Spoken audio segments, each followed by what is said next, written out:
following show is a paid program.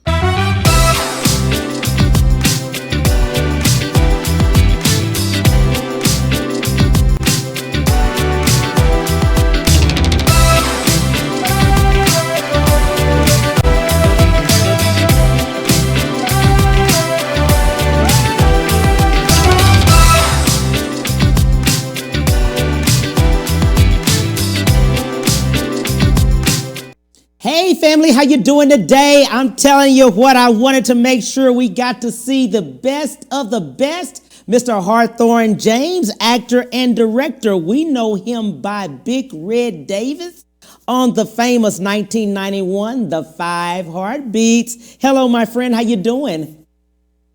I'm wonderful. How are you? Oh, I'm so excited. I really couldn't sleep, I'm telling you, because you, man, we saw you in The Five Heartbeats. I've seen you in Flint Tail. I'm a movie buff. I've seen you in Speed, NYPD Blue. Oh yeah. I've been very blessed and been able to work a lot more than, a lot of people. So Absolutely. In looking back, I found out a lot of things about you. You have your bachelor's from Notre Dame and your master's from University of Michigan. Yep, go blue. Notre Dame and Michigan. How did we get started? In what aspect do you mean? Into the theater. I know we have our degree, but how did you actually get a job? Yeah, that's a good question. I don't know. No, what happened was after I got my master's, I was looking for a job and wound up teaching at Illinois State University in the theater department for 2 years, and then I knew that that's not what I wanted to do with my life. I knew I didn't want to be a teacher because none of the senior members of the department had ever done anything professionally. And I thought to myself, how can we be teaching kids to be professionals and we've never done it ourselves? Excuse me, pardon me. And I said, I have to try it. I have to at least give it a shot. So it was either going to New York or coming to LA. And all the people that I knew had gone to New York, and I've always wanted to be different ever since I was a kid. And so I moved to LA because I figured that if you make it in New York, nobody knows who you are in LA, but if you make it in LA, everybody in New York will know you. So I moved to LA. I knew one girl. I was dating this girl when I was teaching, and she had moved to LA for her internship. She had to do a summer internship for her degree. So I moved in with her, and I moved the summer before I moved to Minneapolis. I was staying there for the summer, and she had been sending me clippings of the theaters in LA. And she sent me, I don't know what it is, I got a frog in my throat, but she sent me a clipping for this theater called the Inner City Cultural Center in LA. And when I got to LA, I went there, and it's a black theater, and it's the best thing I've ever done because that theater was so vibrant. There were 4 theaters in that building, and all 7 days a week they were popping. I mean, there was something going on. There was rehearsals, there was musical performances, whatever it may be.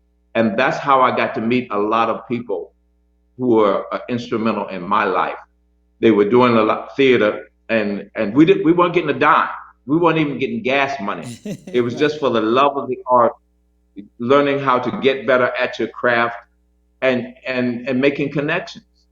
So my first job came because a guy named Cliff Rockmore, who had directed me in several productions, had worked with Rudy Ray Moore. Matter of fact, I think Cliff directed Petey Wheatstraw and written a couple of the films that Rudy did.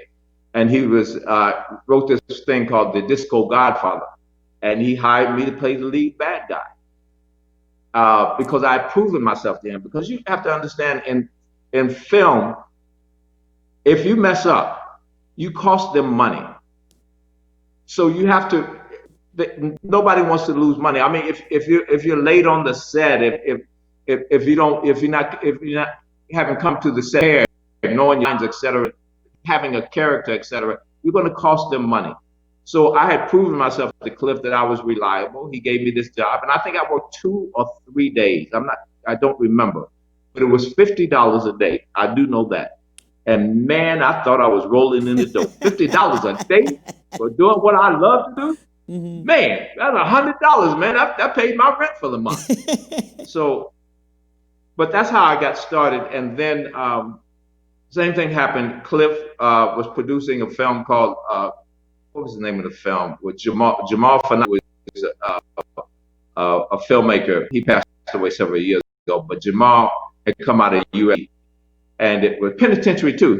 He's the guy who did the Penitentiary series. And so I got hired to play the referee in Penitentiary 2, which brought me my union card. I became union eligible. So from there, it just picked up. You know, I was working a 9-to-5 job. You have to eat, and most of the stuff in it doesn't pay a lot. It paid all. The theater didn't pay at all, and the films weren't, high budget films. So you got to eat. So I was washing cars. I was making reservations for cars. I was shuttling cars for 3 different companies. Worked in mail rooms, and then I was working in a mail room at an insurance company, and that insurance company all the time got the Variety, the Hollywood Reporter, and Variety. So I go through and read the sheets, and I wanted another job, so I found a job at ITC, a film company, for somebody to work in the mailroom, and I applied and I got that job. And it's the best thing I did, because I'm gonna tell you, this is the key to this. I worked in that mailroom for maybe 2 years, and I got to meet the presidents of that company. And there's a woman by the name of Judy Pallone, who was the vice president. And this is back in the day. I mean, she had worked her way into being a vice president of the television department, and she was heading the television department. And for some reason, she took a liking to me. Now, nobody liked this woman, but I understood her because it was so hard for her to get to where she is and was, that they thought that was being just a pain, that she was just a pain. And I understood she wasn't. Right. Because she had to work really, really hard and to get to where she was. A vice president of female back in the early 80s was not an easy thing to do. So I actually understood how she felt, but because being a black man in America, it's hard for us. Right. So, but for some reason, she took a liking to me, and she started letting me sit in on pre-production meetings. And I think she was almost starting to kind of think about grooming me to be an executive. Well, what happened was the guy who was head of the post-production department at ITC got the job at TriStar Pictures to become, and TriStar was a brand new company, and he got the job to be the head of post-production, and he asked me to come with him. And I went to TriStar, and I didn't know how to tell Judy. And it was 2 days later, after I accepted the job, that her secretary came down to me and she said, "Judy is really, really angry with you. Why did you were leaving?" And she never spoke to me again. But that's was asked, "Is there anything in your past that you would change?" I think that's one thing I would have changed. I would have gone to her immediately and said to her that I got this job offer. But at the same time, I don't know how that would have affected my life, because at TriStar, I started off as a driver in the post-production department. Within 3 months, I was head of the post-production ancillary market. I was a real executive at TriStar. Everything that TriStar did came across my desk. It is there that I learned how to make movies, because movies are really made in post-production. You can make a good movie great. You can't make a bad movie good, but you can screw up a good movie in post-production. Right. So I learned, the guy I was working for named Jim Potter, he was a jerk. The man had been in the business for 40 years, and he taught me so much. that I really appreciate him to this day. He taught me how to make a movie. We had state of the art equipment because it was a new company, so they bought brand new equipment. Before you couldn't transfer film to tape because they didn't match. We had the first piece of equipment that you could transfer film to tape. I learned how to edit on a flatbed, on a stand-up. I re-edited Rambo 2 for the TV version because Rambo 2 was shot in Panavision, so it had to be edited for the television. So he told me to go in there and he showed me how to do it, told me technically how to do it, and he said, go do it. So what you see on TV today is my edit of Rambo 2. I don't get any credit for it, of course. But that's the type of thing. That's the type of things that happen. So how you can be influential in somebody's career. I was editing, playing around in the edit room, learning how to edit, and the executives. There was a film called, I think it's called No Mercy. And what is Alec Baldwin's ex-wife's name? Oh God, I can't think of her name. But it may come to me. You may know it.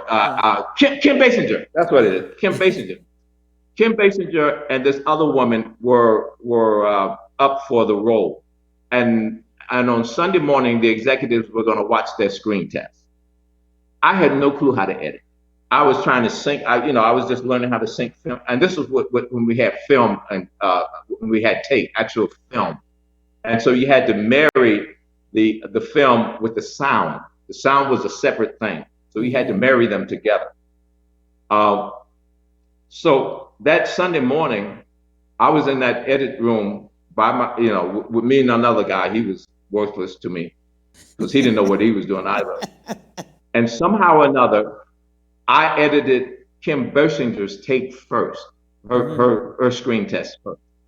So I sent it to the executives because they were waiting in the studio because it was at a film company, at a film what do you call it, development company. So I sent that tape out, and I was still fiddling around with this other woman trying to get her stuff done. And finally, the executives came in and said, "What's taking so long? What's going on?" And I had just finished it, so I sent it over to them, and I think they weren't paying attention anymore because they were tired. That's how I think Kim got that job, because of my half incompetence. Right. And that started her career. That was her first big film because it was with this other big time actor at that time. No Mercy, what was his name? I hate to say it, but he's the guy they talk about the gerbil all the time. I can't think his name. You did the man role. But yeah. But it's happy accidents sometimes, but Absolutely. You have to be prepared. You have to work your butt off. Absolutely. You didn't get your show sitting around. Everybody wants to know this question though. How did you get your 1991 Big Red Davis feature in the 5 Heartbeats? Theater. Theater. Okay, I tell you the story of this one. I was, as I said, I was doing play after play. Sometimes I'd be performing in one play at night and be rehearsing maybe one or two others. And I was doing theater and I had been on the road, and we were doing prisons. Sometimes we'd have to stay overnight in the prisons. We were doing shows in cafes, doing this play on the road. So I just come off the road. And I was tired. I had been in LA for 10 years and gotten little minor roles, etc. And I got off I'm tired, I'm not going to do anything. I'm done for a while. Well, this guy, Dominic Hoffman, called me and he said, "I'm getting ready to do Macbeth in a small theater in Hollywood. Would you come and audition?" And in the 99-seat theaters. And I said, "No, Dominic, I'm tired, I'm not doing anything, I'm done." He called me for a week and he said, "Just come and audition. Just come and audition." I finally said, "Okay, fine, forget it. I'll come." So I went and auditioned. After the audition, he told me, he said, "Look, I really want you to do Macbeth, but I've already promised it to somebody else. would you do Macduff? And I told Dom, I said, look, Dom, I told you I'm tired and I'm not doing anything, and I don't want to do any, certainly don't want to do any second leads. Once again, called me for a week, and he said, come on, man, just do it for me.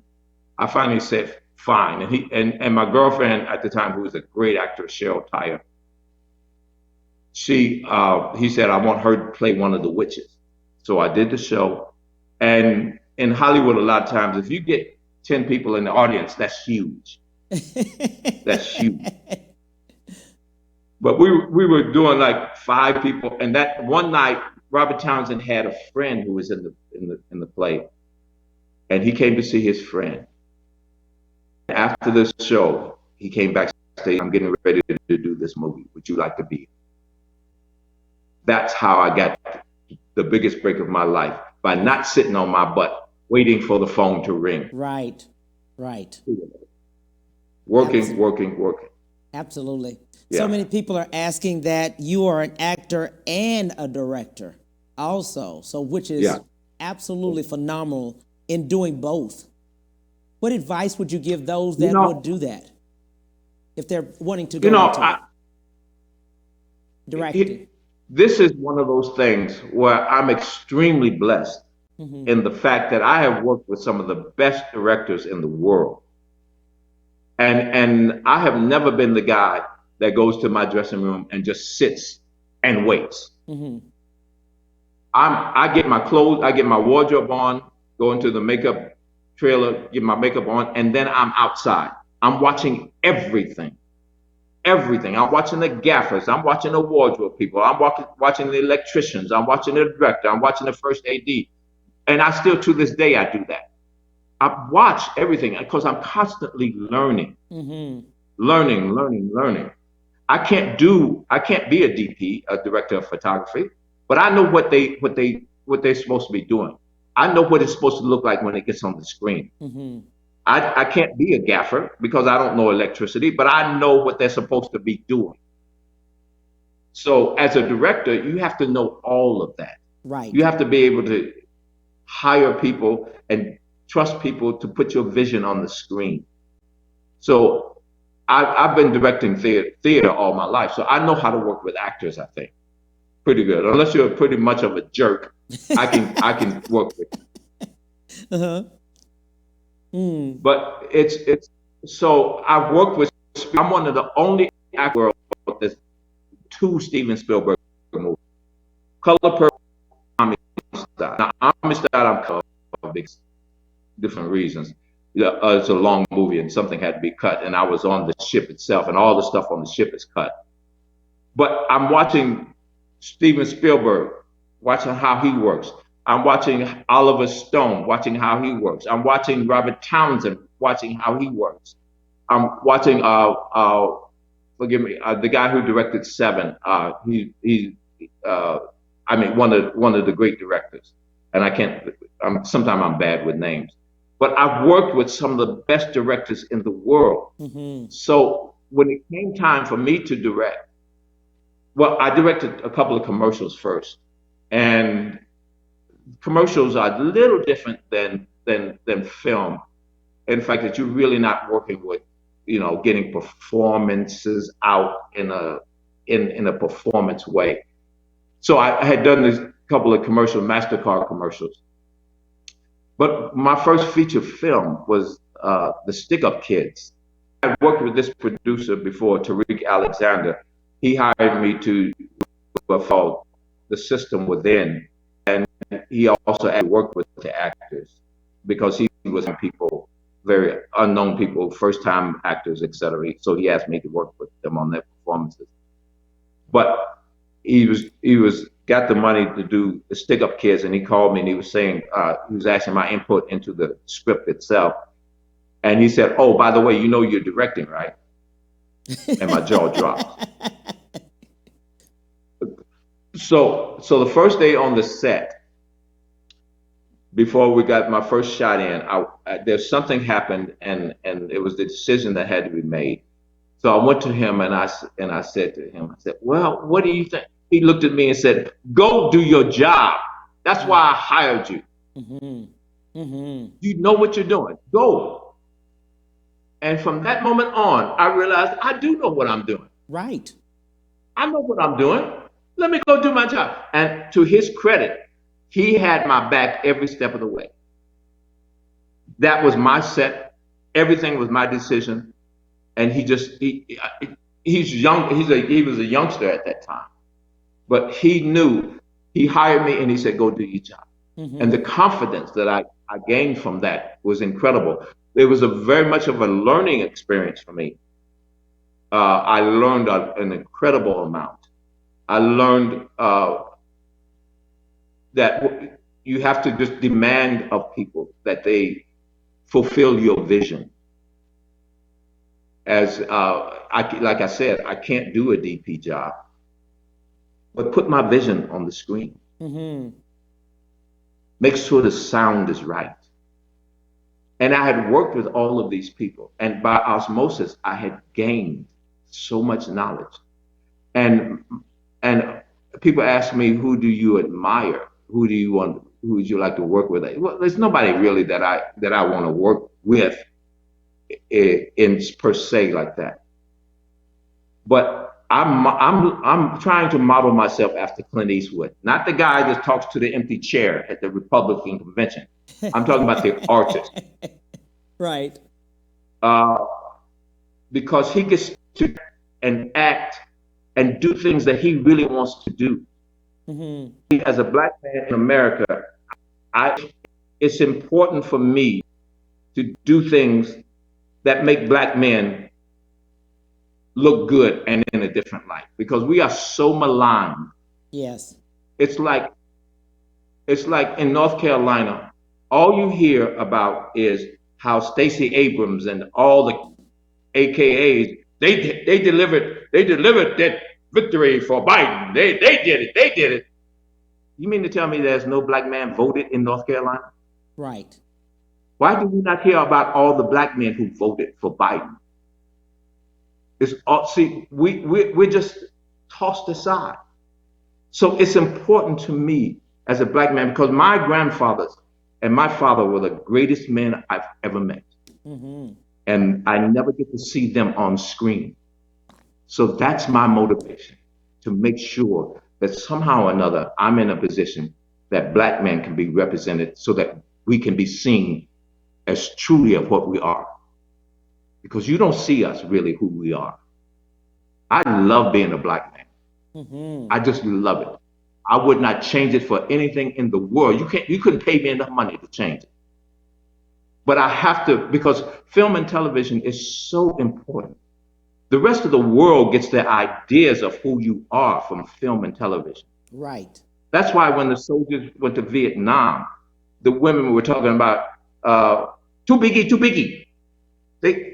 And they thought that black men had tails, because that's what they got that from the media. Right.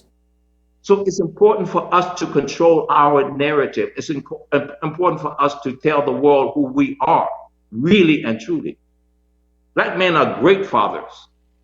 Some jerks, of course you. But isn't that with everybody? Right. But for the most part, black men really care about their families. They care about their women. And they're not all seeking women of other races. The majority of black men are married to black women, but you would never know that. In commercials nowadays, all you see is interracial marriages. Can we first get our stuff together and show black people together as a unit, in unity?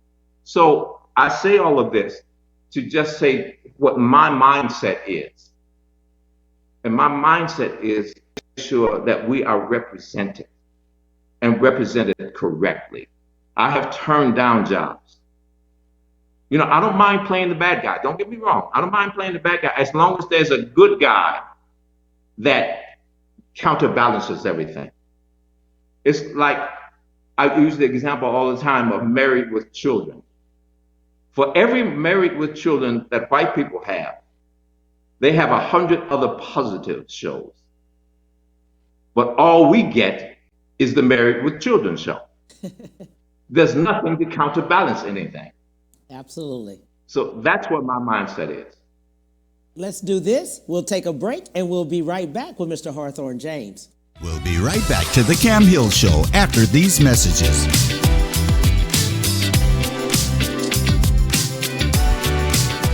Light up your new year with a top-rated luxury SUV from Ron Carter Cadillac. Drive the new 2021 XT4 Luxury Collection for $319 a month, the new 2021 XT5 Luxury Collection for $399 a month, or the new 2021 XT6 Luxury Collection for $459 a month. All for 39 months lease with just $1 down. Gulf Freeway, just 2 minutes south of the Beltway. Shop smarter when you shop Ron Carter. RonCarterCadillac.com. When it comes to protecting yourself and your partners, all the information out there can be overwhelming. Visit our website. We are a free and confidential service striving to help you stay informed and stay notified. We are committed to a healthy Houston.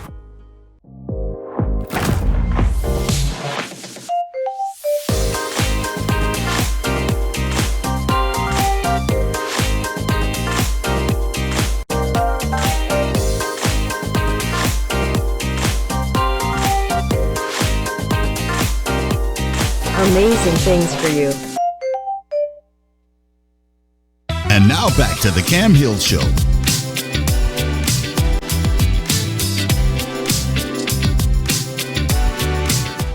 Hey, family, thank you so much for joining us. We're talking to Mr. Hawthorne James. Mr. Hawthorne, you have several things that you've done, Lisa Trotter and Remember Me. Let's talk about the Lisa Trotter project. Okay. Well, Lisa Trotter came about. It was I was on a radio interview on the phone, and I was listening to Sam Greenlee do his interview before me. Mm-hmm. And Sam was on fire. And Sam is from Chicago. I was born and raised in Chicago.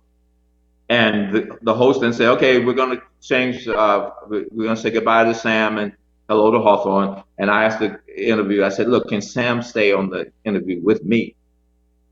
That the respect that I had for Sam is just incredible. So he stayed on, and I finished. I had his phone number. I called him, and he said he had this film called Lisa Trotter that he had been trying to do. Because in case you don't know, Sam Greenlee wrote The Spook Who Sat by the Door. Mm-hmm. He wrote the novel and the screenplay. So we talked, and he sent me the screenplay. And I was going to try and raise the money to do the whole feature film. So what I did was I took little pieces of the film and made it into a short film, so that I could show people I know what I'm doing. If I can do this 15 minutes, I can do the whole hour and a half, hour 45, 2 hours, whatever it may be. So I made out of my own pocket. I made this film called Lisa Trotter, which is a short film. And I got one heck of a great actress to do the lead in there. And so we never were able to raise the money to do the whole film, but there's a whole negative thing with Spike Lee in that it just I won't talk about right now. But so we did the film. So if you want to see it, it's on YouTube. I put it up on YouTube. It's called great. Lisa Trotter. It's excellent. Yeah, it's excellent. It's just a marvelous piece of work to me, and those ladies did they did a phenomenal job. Yes. Yeah. Yes. I saw it last night, and I saw it beginning 2 weeks ago.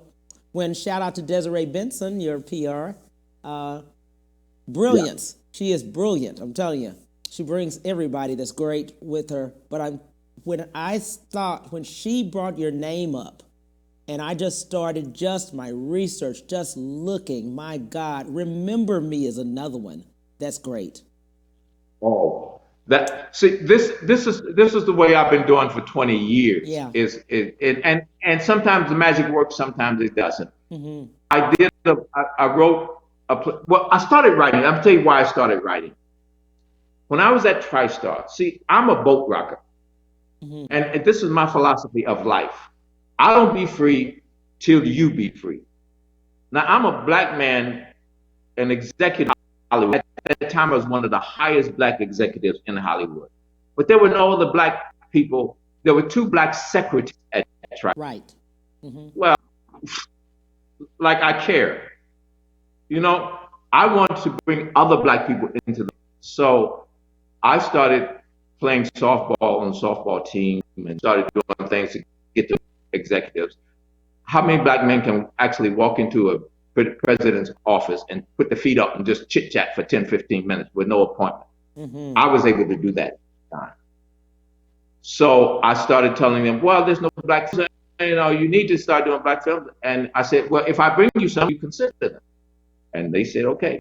I went to vice president, a couple of vice presidents, and I went to Jeff Sagansky, who was the head. They said, you guys go to Jeff. And he was the president of the company. So I went to Jeff and I said, look here, I want to bring in some movies. And he said, okay, but you do know that if you bring 5 or 6 in here that get rejected, you know what's going to happen. Of course I knew what was going to happen. Maybe 6, Yes. that's what was going Right. So put out the word in Hollywood that your scripts right to the people that make the decisions. No story department, no development department. I get it right to the people. How many scripts do you think I got? None. Exactly. None. 0. None. None. So I said, once again, I have opened my mouth because because like I say, I'm a boat rocker and I've been doing other things. And I said, oh my God, I got to turn something in. Yeah. So I sat down and I wrote my first script called The Bond in 2 weeks, and I turned it in. At that time, there was certain circumstances that were happening, and I was leaving the company. And right before I left the company, I got my evaluation of the script, which was really a good evaluation. Of course, they never produced it, but because I was gone. But I started writing. So I sat down and like I mentioned Cheryl Tyer's name before. She one of the greatest actors. She lives in Dallas now. We dated for over 20 years. I helped raise her two daughters, and they're my daughters. But so her and another actress that I know who is a great actress, she's passed on. But 2 great actresses. So I sat down and I wrote this play for them to showcase their work. It's about 2 sisters and their relationship. And one of them, when they were children, they were very middle class. And the only time they were allowed to run wild was when they got to the cabin in the woods, where they went for summer vacations. And so I sat down and I wrote this script about their relationship and how one is dying and she goes up to the cabin to essentially kill herself. And the other's married to a doctor who has lost his way. So she takes her husband up to the cabin to find their relationship again. So they meet in the cabin and they get stuck and they have to deal with each other for the first time in their adult lives. So I wrote it and we did it as a play first, and it became very successful. We did it and we ran for 6 weeks in LA. And then I decided I'm going to write the screenplay. So I wrote the screenplay, and once again, this is the first time I did it, but out of my own pocket, I took it and made a short film so I could show people that I know what I'm doing. So it's called Remember Me. And if you go to YouTube, you can see it. And one of the actresses was married to Lou Gossett. Her name is Cindy James Gossett. And the other actress, forgive me once again, I can't remember her name, but she works, Tina Lifford. Tina works all the time. You recognize her. This was back in their younger days when they were just getting started. They also did a marvelous job. It's so funny that both of the films that I have paid for out of my pocket are all about women. And I talk about black men all the time. Right. But the 2 films that I'm talking about now are all about women.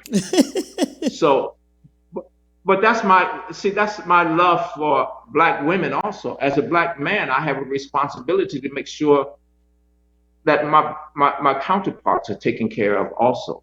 That they get what they need. I'm here as a protector, men and women. I don't know what's happening in today's world, but as far as I'm concerned, men protect women. Right. And that's what I want to be able to do. Right. We have different roles, and I don't care what's going on in the world today. I don't care what you believe, what you don't believe. That's up to you. Right. But I look at it as I'm a man, you're a woman. We have different roles. Not less than, but equal, but different. And we should celebrate those differences. I love those differences. I don't understand a woman at all. I have no clue. Women are just, where do you come from? Well, how do you think? But I wouldn't change that for anything in the world. I love every millisecond of a woman. It's baffling, but it's like I really, I really love it. I don't know, but I, and that in a sense, when I talk about black men, that is that is being a man, taking care of the woman and showing them in that light. Right. And for them, those women in those films are very strong. Right. So if you get it, see Lisa Trotter. Yes. It's on YouTube, Lisa, and Remember Me with a question mark.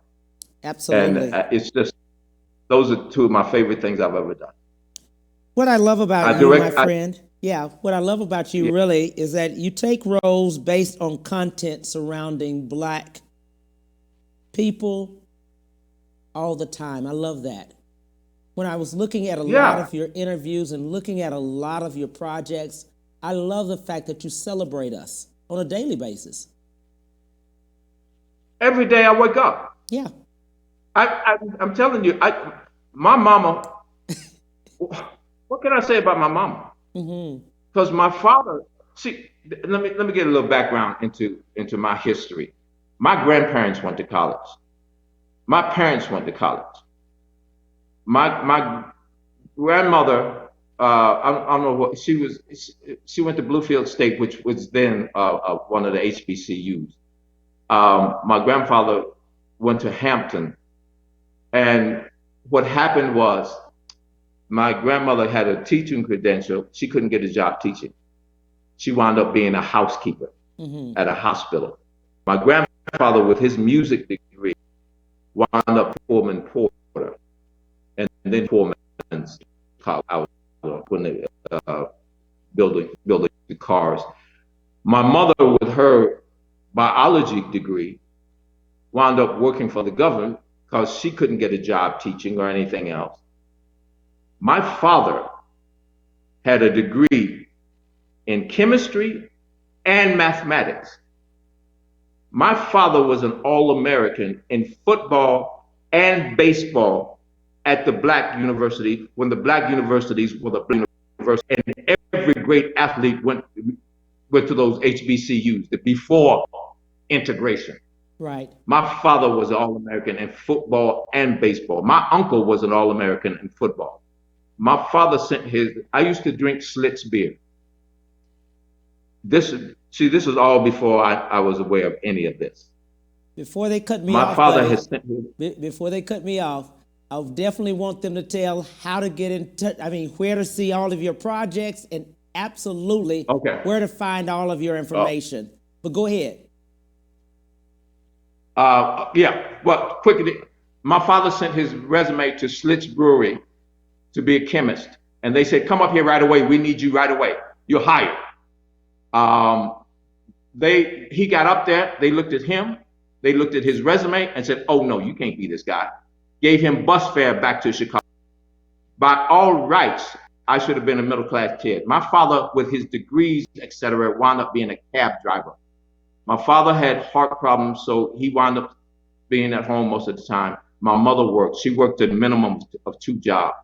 So my father taught us about housekeeping and cooking, etc. My father worked for one of the Capones, as a matter of fact, as a chef. But I mean, that's my background. And I didn't find out any of this until later on in life, when my brother lived with my mother until she passed. So he got all the stories, and he's been relating them to me. So it's just incredible. But as much frustration as those people must have had in their lives, they never passed it on to their children. They told their children we could be anything we wanted to be. How incredible are those people that never passed on negativity? Absolutely. Okay, Absolutely. That is absolutely great. Thank you, my friend. Hey, tell people how to see your projects. Give your social media as well as your website or something. Give them your pages and information. Okay, I'm on Facebook, Hawthorne James, Hawthorne James. On Instagram, I'm Hawthorne 2995. Those are the two social media things that I'm on. So, and remember me with a question mark.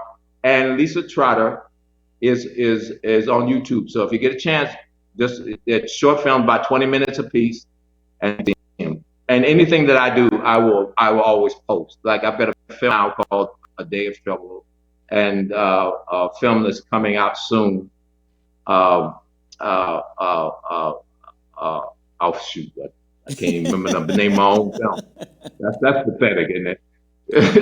That ain't got nothing to do with age neither. That got to do with me. I've been like this all my life. Absolutely. But yeah, anything you want to see, I'll always post it.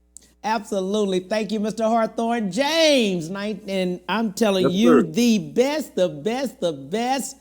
You actor, director, celebrity on every level. We appreciate you. Thank you so much. I thank you, and I appreciate you. Thank you for the honor. Keep doing what you're doing. Absolutely. On tomorrow, we will have Rushion McDonald. He will be viewing with us 12:30, 1:30 Central Standard Time. Bye.